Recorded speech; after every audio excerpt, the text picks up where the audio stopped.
كاية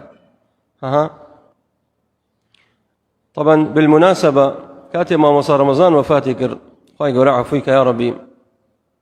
لدواي حفتيك وصلماني قوتي من لسر قبرسان بوم پیرێژنێکم بینی بە تەمەن هات قابێکی دەرکرد هەنێ لە خۆڵەکەی سەر قەبرەکەی برد وتی منیشتم باشەوە تو چیەکەی وتی وەڵای ئەم پیاوە پیاوە گەلێ چاک بوو بە زوڵم کوژرا ئەم خۆڵەیە بەمە وەکو مفەرگ و تەبەڕوکەی بەمە بۆ ماڵ ئێوتی هەتا مامۆسا مابوو ئینکاریەکە لەسەر مێنبەرە بە غولوکردن لە پیاوچاکان جایز نییە خۆ مامۆسا ڕەمەزان خوای گەورە عەفویکە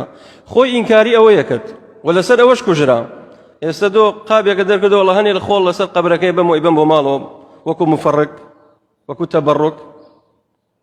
بۆیە ئەو خەڵکە سوبحان الله یعنی جومعە نییە لە مینبەری مزگەوتی شافعی باسی تەوحید و خواپەرستی نەکرێ بەڵام سێرەکەی کابرا دەرەچێت دەرەوە سوێن بە غەیری خوا حیوان بۆ غەیری خوا سەرە بڕێ هاوارە کاتە غەیری خوا غلو لە پیاوچاکان ئەکات